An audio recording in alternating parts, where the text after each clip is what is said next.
कि आप बंदे को ट्रेन करके फिर भेजें। हमारे टाइम में था ये चीजें थी, बस मैट्रिक किया उसके बाद जो बच्चियां बैठ जाती थी घर में, लाइन नहीं कोई मिलती थी उनको। तो अब ऐसा नहीं है। अब अल्लाह का शुक्र है कि जो पेरेंट्स का जो रुझान है वो तब्दील है। अब एक गांव में 2 स्कूल हैं, तो उस स्कूल में मुझे नहीं जाना, ये मेरे स्कूल में मुझे पढ़ाना है मेरे बच्चों को। और वो स्कूल को डोनेट भी करते हैं ना, ऐसा नहीं है सिर्फ लेना है, देना भी है। हम देंगे तब कुछ लेंगे।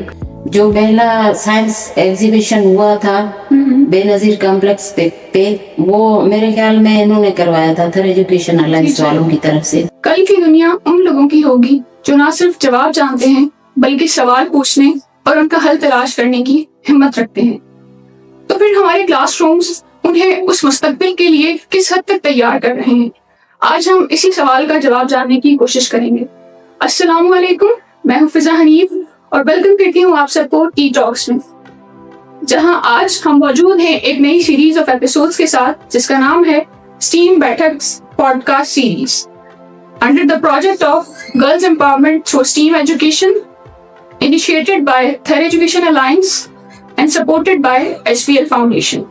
स्टीम बैठक सिर्फ एक पॉडकास्ट नहीं बल्कि एक ऐसा प्लेटफॉर्म है जहां पर हम एजुकेशन, इनोवेशन और थर्ड पार्कर के ब्राइट फ्यूचर के बारे में मीनिंगफुल कन्वर्सेशंस करेंगे, जहां हम बात करेंगे उन लोगों से जो कि ग्राउंड पर एजुकेशन को बेहतर बनाने के लिए काम कर रहे हैं और क्लासरूम्स तक नए आइडियाज को लेकर जा रहे हैं। Now to kick off the very first episode, हमारे साथ आज एक बहुत ही खास मेहमान मौजूद हैं। वो एजुकेशन सेक्टर में काफी अरसे से अपनी सर्विसेज सरअंजाम दे रही हैं और थर्ड पार्कर की स्कूल्स और स्टूडेंट्स की तालीम को बेहतर बनाने के लिए काम कर रही हैं। Please welcome taluka education officer primary female Mithi madam Rabia Akbar. अस्सलाम वालेकुम मैडम। वालेकुम सलाम। Very warm welcome to the steam बैठक। We are delighted to have you and thank you so much for joining us today। मुझे उम्मीद है कि आज की इस मीनिंगफुल कन्वर्सेशन से बहुत से जो हमारे लिसनर्स हैं वो बहुत सी मीनिंगफुल बातें सीख कर जाएंगे इंशाल्लाह। मैडम सबसे पहले मैं आपसे ये सवाल करना चाहूंगी कि अभी तक का आपका एजुकेशन सेक्टर का सफर कैसा रहा और आपने इस फील्ड में आने की किस तरह सोचा? देखिए, एजुकेशन डिपार्टमेंट में मैंने 2014 में एज ए GST मैंने ज्वाइन किया था फर्स्ट, और उसके बाद तो मैं ये कहूंगी कि मेरे लिए ये एक नई फील्ड थी, तो थोड़ी मुश्किल थी कि एजुकेशन चलो हमने ली तो हुई है, अब बच्चों को टीच करना है। तो इस हवाले से ये सेक्टर मेरे लिए टोटली डिफरेंट था। तो एक तो ये हुआ हमारे साथ कि हम जब हमें जॉब मिलने के 1 साल बाद हमारी ट्रेनिंग हुई, तो मैं कहती हूँ कि आप बंदे को ट्रेन करके फिर भेजें। तो ये हुआ। तो एक मतलब कि पहले हम गए तो हमारे जहन में ट्रेडिशनल वे था कि चलो हम जैसे पढ़ के आए हैं वैसे ही बच्चों को पढ़ाना है। तो उसके बाद जो 2015 में हमारी ट्रेनिंग हुई, उसके बाद जो हम अब जो आइडियाज लेके गए तो उनसे बहुत इंस्पिरेशन मिली कि अब आप बच्चों को वो रटाफिकेशन पे नहीं ले जा सकते ना, बच्चों को आप न्यू जो जदीद जो तरीके हैं उन पे ले आए। तो ट्रेनिंग के बाद मेरा बहुत अच्छा एक्सपीरियंस रहा और मैं 2018 में एज HST में प्रमोट हुई। उसके बाद इतने में जो भी मतलब मैंने जो टीच किया तो मुझे इंस्पिरेशन ये मिली कि अगर आप जो टेक्निकल न्यू तरीकों से अगर आप बच्चों को टीच करते हैं तो आपको उसके बहुत इफेक्टिव जो मिलता है रिजल्ट, और वो हमें मिला भी सही।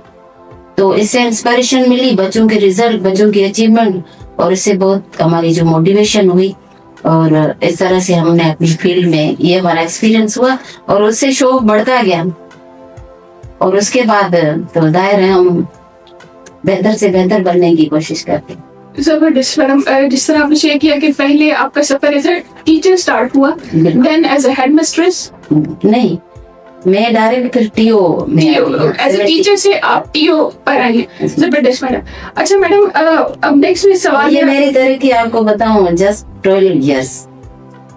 12 years is a long time ma'am, एक डेकेड से भी ऊपर आप नहीं, ये लॉन्ग टाइम आप नहीं कहेंगे। अगर आप देखें मेरी काफी मेरी अपनी बहनें काम कर रही हैं एजुकेशन डिपार्टमेंट में, तो इतनी जल्दी वो नहीं मिली, तरक्की नहीं मिलती इतनी जल्दी। जी जी बिल्कुल। ये अभी जो आपकी जो आ रही है पॉलिसी आ रही है, ठीक है, तो उसमें हमें फायदा हुआ।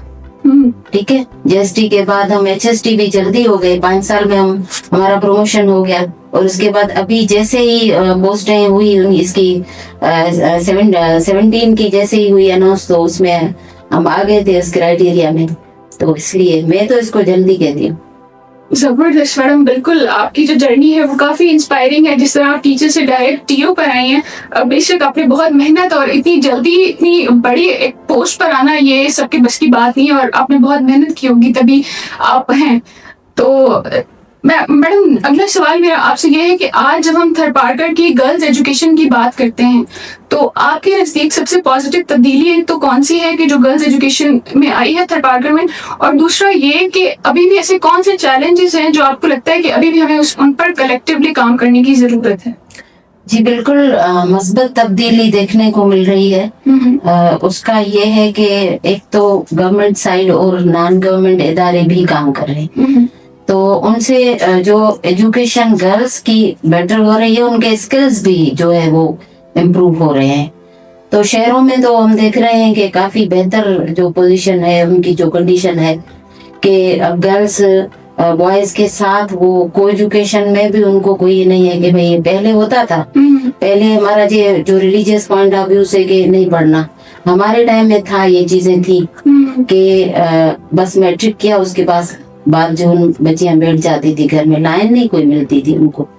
तो अब ऐसा नहीं है। अब अल्लाह का शुक्र है कि जो पेरेंट्स का जो रुझान है वो तब्दील होता गया है, और इस तब्दीली के पीछे जाहिर है गवर्नमेंट के भी काम है, उनके भी है, और उसके अलावा जो नॉन गवर्नमेंट इदारे हैं वो भी अच्छा काम कर रहे हैं। जैसे एनएफटी के कुछ स्कूल्स खुले हुए हैं, और जो उनके अलावा जो वो उनकी स्किल्स पे काम कर रहे हैं, इससे काफी जो है ना मस्बत तब्दीली आ रही है। पर अब अगर आप एज कम्पेयर टू देही इलाकों में देखें तो वहां पे अब भी दिक्कत है, ठीक है, क्योंकि वहाँ जो बच्चियों की तालीम, एक तो वहाँ पे अर्ली जो चाइल्ड मैरिज है उसका इशू है, ड्रॉप आउट रेशा इसलिए है कि उनको जो सेकेंडरी साइड बच्चियां जाती है मिडिल वगैरह वो सहूलत है नहीं। अब 5 उनके हो गए क्लासेस, उसके बाद वो बैठ जाती हैं घर, तो ये मसले हैं। उसके अलावा कल्चरल बैरियर्स हैं। अब देखें, एक जो सियासी असरात भी हमें देखने को मिले हैं कि अब एक गांव में 2 स्कूल हैं, तो उस स्कूल में मुझे नहीं जाना है, ठीक है, ये मेरे स्कूल में मुझे पढ़ाना है मेरे बच्चों को। तो इस तरह के इश्यूज हैं। उसके अलावा अगर आप देखें कि काफी जगहों पे मेल टीचर रखे हुए, अब मेल टीचर रखे हुए, फीमेल टीचर तो ये है कि अभी जो हमारे यहाँ पोस्टिंग्स हुई है फीमेल टीचर्स की, जैसे ही उनका पीरियड पूरा हुआ तो वो तो ट्रांसफर करके चली गई। अब वहां पे बच्चियां जो है उनकी एजुकेशन मुतासर हो गई। तो ऐसे इश्यूज हैं, चैलेंजेस बहुत हैं, लेकिन इसमें गवर्नमेंट को जो है वो होना पड़ेगा, उसको वहां पर कमिटेड होना पड़ेगा। जो आप ये पॉलिसी क्यों ला रहे हैं कि आप टीचर्स को वहां पे इतना जल्दी जो ट्रांसफर कर रहे हैं, अब वो वहां पे इंतजार में है कि कोई टीचर हो जो हमें पढ़ाए, ठीक है। तो ये एक बड़ा चैलेंज है गर्ल्स से, जो खासकर जो देही इलाके हैं वहां पर। शहरों में कंडीशन अच्छी है, बच्चियां आ रही, वहां पर भी अगर देखें कम्युनिटी इन्वॉल्व है ना, जिन गाँव में वहां पर नहीं है कम्युनिटी इन्वॉल्व है, वहां पर नॉन गवर्नमेंट इदारे काम कर रहे हैं, वहां पे अच्छा काम देखने को मिल रहा है। लेकिन दूर दराज जो इलाके हैं वहां पर अभी तक ये इशू है। काफी ऐसे गाँव हैं जहाँ पर गर्ल्स स्कूल है ही नहीं। तो ऐसे अगर मसाइल हैं तो काफी, लेकिन फिर भी पहले की बनिस्बत अब तक बच्चियों की जो गर्ल्स एजुकेशन है वो काफी इम्प्रूव है, बेहतर। Thank you so much madam for highlighting such issues. ये वाकई मसले हैं, चाइल्ड मैरिज और फीमेल टीचर्स का ना होना, और जो कम्युनिटी की खास करके जैसे जो आपने बात की, जब कम्युनिटी अप्रोच एक्टिव होती है तभी जो है चेंजेस आते हैं। अगर कम्युनिटी का इन्वॉल्व होना जरूरी है। अब मान लो मीना की आप स्कूल देखें जहाँ शायद आपका स्ट्रीम भी शायद अडॉप्टेड स्कूल है थर एजुकेशन, तो वहाँ पे क्या है आप देखें कम्युनिटी इन्वॉल्व है। अभी से नहीं, वो शुरू से ही अपने बच्चों के लिए वो जाते हैं स्कूल, और वो स्कूल को डोनेट भी करते हैं ना। अब ऐसा नहीं है सिर्फ लेना है, देना भी है। बिल्कुल, हम देंगे तब कुछ लेंगे। बिल्कुल ऐसा ही है। अच्छा मैडम, मेरा अगला सवाल आपसे होगा कि अक्सर हम जो है एनरोलमेंट नंबर्स की बात करते हैं, लेकिन हमने देखा है कि असल सक्सेस तो तब होती है ना कि जब लर्निंग आउटकम्स इम्प्रूव हों, जब बच्चों में लर्निंग में बेहतरी है, उनके सीखने में। तो आपके नजदीक इस तरह ऐसी कौन सी स्ट्रैटेजीज हैं जिनको हम काम में लाकर उनसे जो है लर्निंग आउटकम्स बेहतर कर सकते हैं? जी बिल्कुल, देखिए एनरोलमेंट के हवाले से देखा जाए तो स्कूल भरे पड़े हैं, आपकी बात सही है, कहीं पर है ही नहीं, कहीं पर स्कूल भरे पड़े हैं, लेकिन आउटकम्स कम मिलते हैं। उसकी वजह, उसको अगर आप चाहते हैं कि कौन सी आप वहाँ पर स्ट्रेटजीज अपनाएं, तो आप अपने क्लासरूम मैनेजमेंट पे जाए। वहाँ का जो आप जो क्लास आपकी है उसको आप टीचर सेंटर से उठा के आप उसको स्टूडेंट सेंटर पे ले आए। ठीक है, स्टूडेंट सेंटर आपका पूरा क्लास जो होगा वो स्टूडेंट फोकस्ड होगा। ठीक है, इंटरेक्ट करेगा, टीचर गाइडलाइन देगा, आपका स्टूडेंट ज्यादा उसमें इन्वॉल्व, एक्टिविटी बेस्ड लर्निंग भी आप वहाँ पर जाहिर होगी। तो ये जब आप करेंगे तो इससे आपके बच्चे जो है वहाँ पर स्टूडेंट्स की कोलैबोरेटिवली वो जो लर्निंग करेंगे, टीम वर्क में करेंगे, तो इससे उसके कम्युनिकेशन स्किल्स जो है वो बेहतर होंगे। उसके अलावा टीचर जो है वो कोशिश करें कि वो लिमिटेड वसाइल में भी वो ऐसा करे कि लो कास्ट नो कास्ट, अभी जो स्टीम में भी यही है कि लो कास्ट और नो कास्ट मटेरियल का यूज किया जाए, तो इस तरह से वे भी वो अपने बच्चों को जो है टीच कर सकती है। अच्छा, यहाँ पर पेरेंटल जो एंगेजमेंट है वो भी होनी चाहिए, ताकि जो स्टूडेंट्स हैं उनको इंस्पिरेशन मिले, एक उनको अप्रिसिएशन मिले कि हाँ हमारे पेरेंट भी हमें जो है वो देख रहे हैं, और पेरेंट्स को भी जो है अंदाजा होगा कि हमारे बच्चे वाकई जो सही एक वे में जा रहे हैं। तो ये चीजें जो है वो आपके classroom management totally depend classroom management पे करता है। उसके अलावा आप असेसमेंट पे जाएं, आप डेली बेसिस पे असेसमेंट करें, जिसे हम फॉर्मेटिव असेसमेंट कहते हैं। फॉर्मेटिव असेसमेंट करते हैं तो उसकी फीडबैक भी आपको देते हैं। जब ये होता है तो इससे क्या होता है कि आपका स्टूडेंट रिस्पॉन्सिबल बन जाता है, और वो आपको फिर बेहतर उस वहां पर आपको आउटकम्स मिलते हैं। और हमने किया है, जहां जहां पर हम बच्चे इतने क्यूरियस होते हैं, अब सिबू को टेस्ट लिए, वो मैडम कब आपने मैम चेक की, हमारे टेस्ट चेक की, हमारे कितने मार्क्स आए, कौन फर्स्ट है कौन सेकंड है। तो अब अगर आप वो उनको बताते हैं बेटा ये किया है, आगे ये करना है, तो वो और ज्यादा रिस्पॉन्सिबल हो जाते हैं। तो इसका भी बहुत बड़ा इम्पैक्ट पड़ता है। तो इस तरह की जो भी न्यू टेक्निक्स हैं, आपको पेडागॉजी आप चेंज कर दें, आप बच्चों को ट्रेडिशनल वे में ना पढ़ाएं, आप बच्चों को न्यू मेथड्स ले आए, उसमें आपके बच्चे जो स्टूडेंट्स हैं वो उसमें ज्यादा इंटरेस्ट लेते हैं, उसमें उनका कॉन्फिडेंस बढ़ता है, क्रिटिकल थिंकिंग उनकी पैदा होती है, बच्चे को क्वेश्चन करने दें। तो इस तरह की अगर टीचर जो स्ट्रेटेजीज अपनाता है तो मेरे ख्याल में काफी बेहतर आउटकम्स मिलते हैं। Thank you so much madam for your response. अच्छा, मेरा आपसे अगला सवाल होगा कि जिस तरह की स्टीम सिर्फ साइंस एंड टेक्नोलॉजी का नाम नहीं है, बल्कि टीम वर्क, प्रॉब्लम सॉल्विंग और क्रिएटिविटी का नाम है, तो आपके नजदीक अगर गवर्नमेंट स्कूल्स में स्टीम अप्रोच को इफेक्टिवली इम्प्लीमेंट किया जाए ना, तो कौन से ऐसे चेंजेस हैं जो कि देखने में नजर आ सकते हैं? मतलब देखिए, स्टीम चेंजेस हमें नजर आ रहे हैं, क्योंकि जब से स्टीम मुतारिफ करवाया गया है तो अब जो बच्चे हैं वो सिलेबस पे ही नहीं रहे, अब सिलेबस से वो बाहर आ गए, सिलेबस से नॉलेज मिल रही है। अब उस नॉलेज को वो स्टीम के जरिए उसको वो एनालाइज कर रहे हैं। तो इससे उनके, मैंने कहा कि इस स्टीम में टोटली आपका जो स्टूडेंट है वो कोलैबोरेटिवली काम कर रहा है ना, कैसे मुख्तलिफ उनकी जो मल्टीपल इंटेलिजेंस है वो उस बच्चा अपनी एक्सप्रेस कर रहा है। एक बच्चा स्टीम में देखो साइंस पे भी काम कर रहा है, वो टेक्नोलॉजी का यूज कर रहा है, आर्ट है, ठीक है, मैथमेटिक है।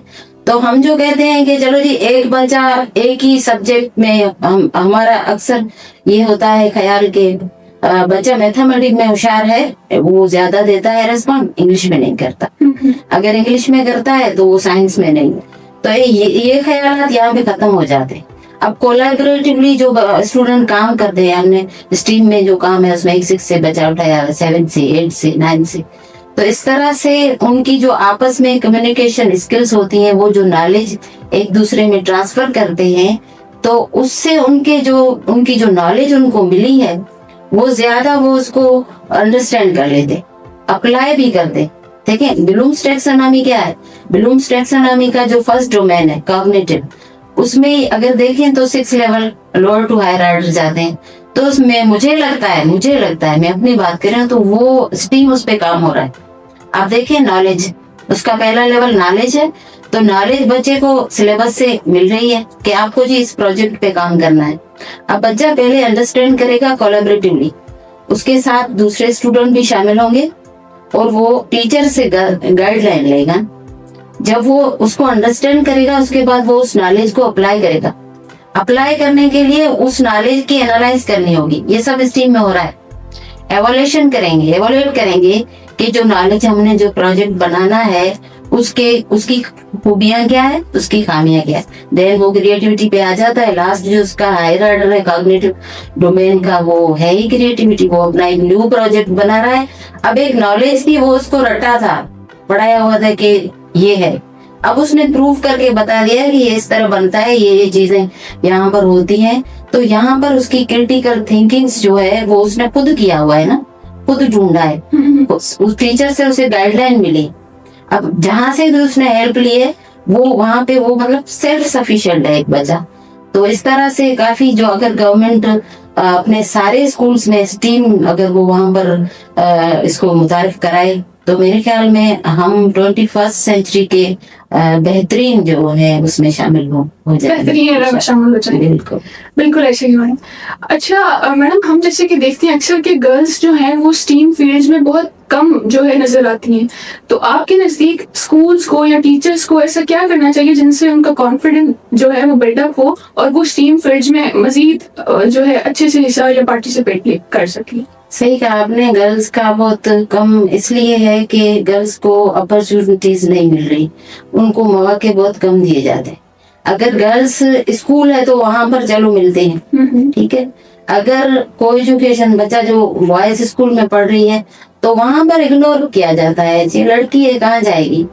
तो उसको तो जाहिर है प्रोजेक्ट में काम करना है, मिलजुल के काम करना होता है, तो ये भी रुकावट आ रही है। तो टीचर्स को चाहिए कि इस तरह की जो बच्चियों में उनका कॉन्फिडेंस बढ़ाएं, उनमें लीडरशिप जैसी क्वालिटीज पैदा करें, उनको मौका दें। क्लासरूम में ही वो इस बात की शुरुआत करें तो काफी बेहतर नताइज मिलते हैं गर्ल्स को। अब ये स्टीम में आप देखें बहुत कम जो गर्ल्स स्कूल है वहां से आ रही है, लेकिन बॉयज जो स्कूल, अब मैं कहती हूँ डिस्ट्रिक्ट लेवल पे प्रोग्राम होगा तो वो आ जाएंगी, लेकिन प्रोविंस लेवल पे होगा तो वहां पे वो नहीं जाएंगी आगे, फिर उनके लिए मसाइल होते हैं। तो टीचर्स को चाहिए कि पेरेंट को भी उनमें शामिल रखें, जो उनकी पीटीएम होती है उनमें उनको बताएंगे कितना जो एजुकेशन मस्ट है। और बच्चियों को भी लाजमी नहीं है कि बस आपकी लड़की को बस डॉक्टर ही बनना है या उसको टीचर ही बनना है। यहाँ से वो करियर भी अपना सिलेक्ट कर दिए ना, कि जब अब टेक्नोलॉजी के जरिए साइंस इंजीनियर भी वो बन सकती है, जब इन चीजों को वो अंडरस्टैंड करेगी और वो उसके जो भी उसे रियल वर्ल्ड जो प्रॉब्लम उसको आते हैं तो वो उसमें वो सॉल्व करने का उसमें होगा, मतलब पोटेंशियल होगा। तो इस तरह से टीचर्स को चाहिए कि अपनी जो एबिलिटीज है उसको लिमिटेड वसाइल पे ना ले जाए, वो अपनी एबिलिटीज को उन बच्चों पे वो सर्व करें और उनसे जो है ना बच्चियों को लिए वो इस तरह से वो कर सकती हैं टीचर्स। जबरदस्त। ओके मैम, जैसे कि आप जाती होंगी स्कूल विजिट्स में, और जब आप किसी स्कूल विजिट करने जाती हैं तो वहाँ एंटर होने की अगर आप 10 मिनट ऑब्जर्व करें ना आप, तो ऐसी कौन सी चीजें हैं जो आप नोट करती हैं और आप फिर उससे अंदाजा लगा लेती हैं कि ओके यहाँ पर जो है क्वालिटी लर्निंग हो रही है? देखिए स्कूल में एंटर होने से पहले स्कूल का डिसिप्लिन बता देता है कि यहाँ पे क्वालिटी लर्निंग है। मैं कहती हूँ स्कूल उसका नीट क्लीन आपको नजर आए, वहां पे आपको जो टीचर्स होंगी वो अपने लर्निंग प्रोसेस में वो इन्वॉल्व होंगी। अच्छा, उनके जो स्टूडेंट होंगे वो भी उनसे इंटरेक्ट करते होंगे, वो भी उनके साथ इन्वॉल्व होंगे, क्वेश्चन करते आपको मिलेंगे, क्यूरियस मिलेंगे। तो इस तरह से पता चल जाता है कि वहाँ पे क्वालिटी एजुकेशन है। वरना हम जाते हैं स्कूल का, मैं अपने विजिट का बताऊं, काफी स्कूल ऐसे मिलते हैं जहाँ पर निजाम धर्म भरम होता है, तो एक अंदाजे से पता चल जाता है कि यहाँ पर क्या हो रहा है। लेकिन काफी स्कूल ऐसे हैं जहाँ पर बाकायदा हम जाते हैं, काफी जो उनका ज़ाहिर क्वालिटी लर्निंग हो रही है। मैं कहती हूँ क्वालिटी लर्निंग का स्टार्ट ही बच्चे की तरबियत से होता है। जब बच्चे की तरबियत होती है उसके बाद वो फोकस करता है अपनी जो एकेडमिक पे। हम तो कहते हैं इस्लाम में कि पहले आप 5 साल जो बच्चों को हम भेजते हैं 3 साल से, तो इस्लामी तालीम में क्या होता है, तरबियत मजबूत होगी तब आपका बच्चा जो आगे उसका वो कोई भी उसका जो मकसद होगा वो हासिल कर सकेगा।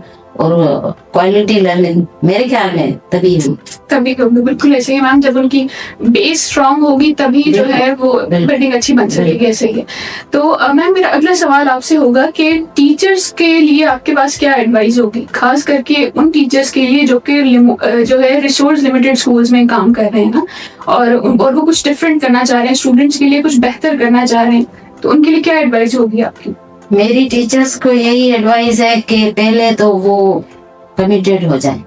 उन्होंने जो प्रोफेशन एक सिलेक्ट किया है अपने लिए तो वो उसे एज अ प्रोफेशन में, ये नहीं है कि बेरोजगार थे और लग गए टीचिंग, ये नहीं होना चाहिए। वो ये रहा है, सॉरी टू से, क्योंकि हम जहाँ पर अभी जो मैंने 5 मेरी इंडक्शन ट्रेनिंग की मैंने कराई है ट्रेनिंग्स, तो उसमें मैंने देखा कि बेस्ट टीचर आए हैं।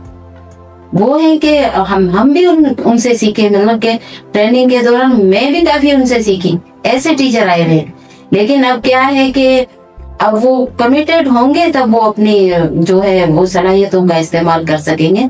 हम खुद से सचे ही नहीं है तो इसलिए वो नहीं कर सके। तो मेरी पहले तो टीचर को एडवाइस है कि बराए मेहरबानी आप पहले पंक्चुअल हो जाएं, ठीक है। गवर्नमेंट आपको सैलरी दे रही है, वो उन बच्चों का हक है, हम कोई उन पे एहसान नहीं कर रहे, तो उनको करना चाहिए टीचर्स को। ठीक है वसाइल नहीं है, लेकिन मैं अपना मिसाल दूं, हम जब पहले अपने स्कूल्स में आए तो वहां पे कोई प्रोग्राम वगैरह या बच्चियों को कोई मतलब कि उनकी अचीवमेंट को सेलिब्रेट किया जाए, सेलिब्रेशन कोई नहीं होती थी। सेलिब्रेशन को एक मतलब के क्या कह सकते हैं वो कि समझा ही नहीं जाता कि ये जरूरी है। रुझान कम था, हालांकि हाई स्कूल थे लेकिन कम था। तो हमने क्या किया कि क्लासेस में वो चीजें करना शुरू कर दी। जो 2014 में जो टीचर्स जो भी आई, IBA सबने क्लियर करके टेस्ट क्लियर किया, NTS के थ्रू आई थी, सॉरी। उसके बाद जो भी टीचर्स आए वो क्लासरूम मैनेजमेंट में भी उन्होंने अच्छा काम किया और उन्होंने क्लास में अपने स्टूडेंट्स को अपने जेब से उन्होंने खर्चा करना शुरू किया, उनको अवार्ड देने शुरू किए और उससे जो है ना मस्बत तब्दीली मिली। उन्होंने खर्चा किया, ठीक है, लाजमी है। अब हेड टीचर जो बैठे हुए हैं तो वो तो ये कभी कभी कह देते हैं कि आप छोड़े कर दें जो भी है। हो ये रहा है, पता है क्या हो ये रहा है कि हमें सिलेबस दिया हुआ है, कंप्लीट करना है, एग्जाम देने हैं, कॉपीज बनाने हैं, बस। तो वहां पे दिक्कत हो रही थी। अब क्या करना है, अब ये है, अब स्ट्रीम जो कर रहा है ना, स्ट्रीम ये कह रहा है कि प्रैक्टिकल लाइफ में जाओ, छोड़ो ये एग्जाम जरूरी थोड़ी है। आप प्रैक्टिकल लाइफ उस बच्चे को आप ट्रेन कर रहे हैं कि आपको कैसे फेस करना है, आपको अपना करियर कैसे चूज करना है, आप कैसे आगे जो अगर कोई भी चैलेंजेस आते हैं उनको फेस कैसे करेंगे। इस तरह से की जो एक्टिविटीज हैं वो बच्चों को सिखाई जाती हैं, तो वो ये करें। मैं हमेशा कहती हूँ तरबियत करो, उसके साथ उनमें वो बच्चों में पोटेंशियल पैदा करो ताकि वो बच्चे अपने लिए खुद कर सकें, डिपेंड ना हो जाए, सिर्फ आप सिलेबस पे ना बैठ जाएंगे ये पूरा करना है, एग्जाम देना है, बस। ओके, बिल्कुल ऐसे मैम। रट्टा कल्चर जो है ये खत्म करना बहुत जरूरी है और स्टीम इसको बिल्कुल हो गया, काफी जगह पे हुआ है। मैं कहूँ कि अगर हमारे स्कूल में हमारे उसके बाद जो आए थे सर विजय शर्मा, तो उसके बाद काफी हमारा स्कूल चेंज हो गया। अब वो हेड टीचर, जाहिर है आपका लीडर जो वहाँ बैठा हुआ है, वो लीडर अगर स्ट्रांग नहीं है तो जो उसके बैठे हुए टीम वहाँ पे वो काम नहीं करेगी। ओके, मैम आने वाले 5 सालों में आप जो है वो थरपारकर के एजुकेशन सेक्टर को किस मुकाम पर देखना चाहती हैं, और आपके नज़दीक ऐसे कौन से स्टेप्स हैं जो लेना ज़रूरी हैं जो कि आने वाले कुछ सालों में थरपारकर के एजुकेशन के लिए बहुत ज़रूरी है? मैं उम्मीद करती हूँ कि आने वाले 5 सालों में पहले तो क्वालिटी एजुकेशन पे सब फोकस्ड हो जाए। ठीक है, मैं चाहती हूँ हमारा सिर्फ जो शहरी इलाके हैं वहां पर नहीं, देही इलाके हैं वहां पर भी स्टीम मुतारिफ करवाया जाए, वहां पर भी क्वालिटी एजुकेशन हो। ठीक है, हर बच्चे को जो रिसोर्सेज है उनको यूज किया जाए। अब रिसोर्सेज कभी कभी कहीं पर हैं भी, वो यूज नहीं हो रहे, तो लॉस तो हो रहा है, तो ये नहीं होना चाहिए। हम उम्मीद करते हैं कि इंशाल्लाह गवर्नमेंट स्टेप ले भी रही है। ठीक है, स्टेप ले रही है, लेकिन सब जो है वहां पर वो इंटीग्रिटी जो होनी चाहिए ना, वो कम है। कुछ लोग काम कर रहे हैं, कुछ नहीं कर रहे। अब मैं बात करूं शहरों की, तो वहां पर अच्छा काम हो रहा है। जो विलेज साइड आप जाके देखें तो वहां पर तबाही मुझे कुछ स्कूलों में नजर आ रही है। तो ये उम्मीद करती हूँ कि ऐसा नहीं होना चाहिए। स्कूलों को अगर हम बेहतर बनाना चाहते हैं, हम चाहते हैं कि आने वाले 5 सालों में तो वो सब उनको रिसोर्सेज जो है वो उनका यूज करें स्कूल, और गवर्नमेंट भी उनको साथ दे, नॉन गवर्नमेंट भी जो है इदारे वो भी उसमें शामिल हो जाए, पेरेंट्स को भी, कम्युनिटी, अदर स्टेक होल्डर्स जो भी है उन सबको उनमें शामिल किया जाए। वो शामिल होंगे तो इंशाल्लाह जो हमें नताइज जो है वो अच्छे मिलेंगे देखने को। पहले 10 सालों में गवर्नमेंट ने स्टीम एजुकेशन पे किस तरह काम किया है, और फिर थर एजुकेशन अलायंस ने पहले थर में और फिर पूरे सिंध में स्टीम पर किस तरह काम किया है? मैम प्लीज इस पे जरा बताइए कुछ। हाँ, गवर्नमेंट में अगर हम देखें पिछले 10 सालों में तो जो पहला साइंस एग्जीबिशन हुआ था बेनजीर कॉम्प्लेक्स पे वो मेरे ख्याल में इन्होंने करवाया था, थर एजुकेशन अलायंस वालों की तरफ से साथ मिलके इन्होंने किया था। तो वहां से स्टार्ट हुआ। पहले साइंस एग्जीबिशन होते थे, लेकिन वो स्कूल लेवल पे थे, हर स्कूल अपने करवाता था स्कूल पे, तो इस तरह से। लेकिन ये डिस्ट्रिक्ट लेवल पे बाकायदा जो शुरू किया वो थर एजुकेशन अलायंस वालों ने 2017 में किया। हम भी गए थे, हमारे बच्चों ने प्रोजेक्ट्स बनाए थे वेस्ट स्कूल से, हम भी गए थे।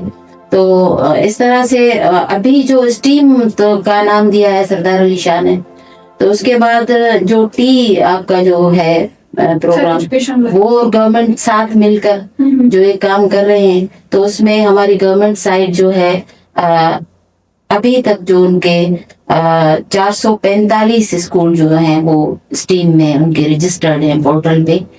तो उनमें से अब ये है कि इशू ये आ रहा है कि इंटरनेट के इशू या मुख्तलिफ रिसोर्सेज की कमी, तो उनमें 155 के करीब जो स्कूल हैं वो एक्टिव रह गए हैं। बाकी जो स्कूल हैं वो थोड़े उनमें वो अपने जो है वो टीटी वगैरह वो अपलोड नहीं करते, तो ये मसला आ रहा है। तो काफी बेहतर हुआ है। उसके अलावा साइंस टीचर जो उन्होंने सेलेक्ट किए हैं, वो जो उन्होंने भर्ती की है साइंस टीचर्स की, उसके अलावा जो लैब की अनाउंस हुए हैं उनके लैब भी उन्होंने उनका इनेकाद किया है काफी जिलों में, और वो अभी करने का इरादा रखते हैं कि हर जिले में साइंस लैब जो है वो होनी चाहिए। तो वो भी मतलब होगी इंशाल्लाह। तो अभी उन पे काम हो रहा है। उसके अलावा उन्होंने जो 100 मिलियन प्लस जो बजट एलोकेट की है, तो अब ये है कि कितनी नियत सच्ची है और कितना काम होगा उस पे, हुआ भी है कहीं पे। जो हेड टीचर मतलब के पावरफुल है, मतलब के अपने स्ट्रेंथ से काम कर रहे हैं, वो उन्होंने करके दिखाया है। लेकिन अभी मैं आपको थोड़ा सा मैं यहाँ पे स्पेसिफिक बजट के हवाले से जो एसएसबी को भी ऐड करूंगी कि देखो बेहतरीन एक बजट आई, लेकिन हर्डल्स पैदा हुए कि जी ये इस तरह से उनकी जो ट्रेजरी के बताए गए कि ये अपना कमीशन लेगी, वेंडर लेंगे, तो उससे वो हेड टीचर हट गए, वो काफी जो बजट लैप्स हो गई।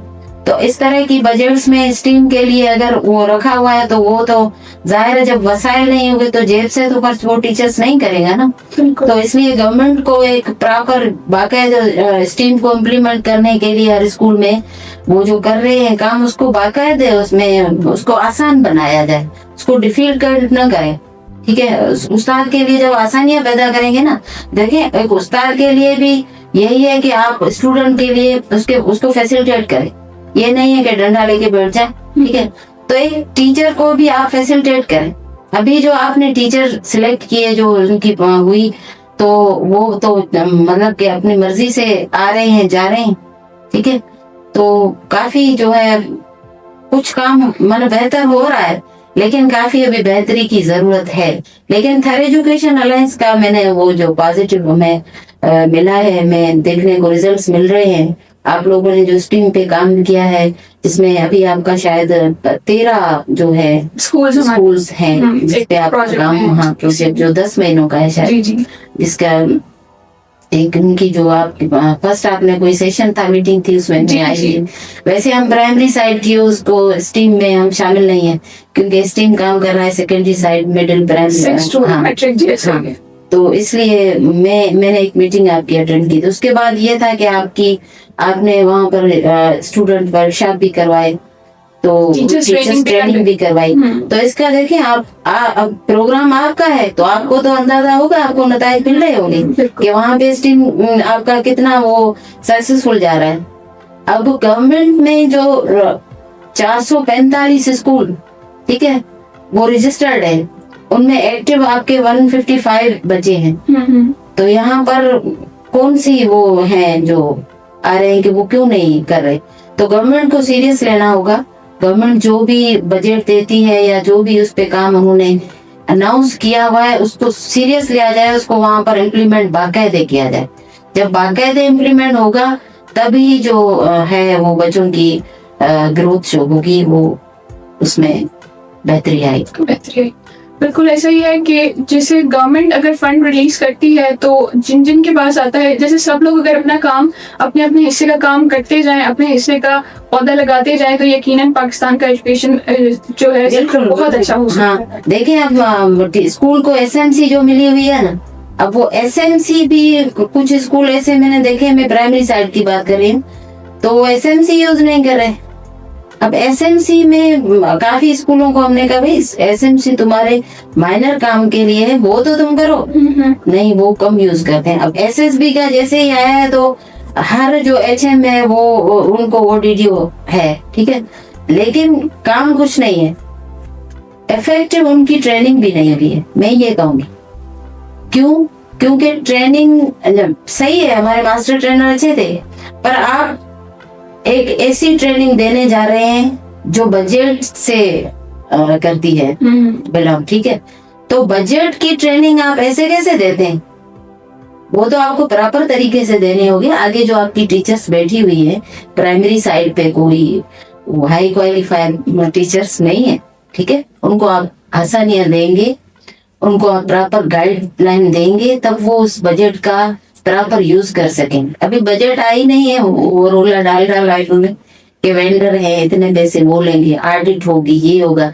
हालांकि सब चीजें आपकी वो पोर्टल पे है ना, ऑडिट होगी तो क्या होगा, आपने प्रॉपर यूज की है तो उसमें क्या है, आपके पास रिकॉर्ड है ना, तो डराने की क्या जरूरत। बिल्कुल। तो ये इस तरह की चीजें नहीं होनी चाहिए।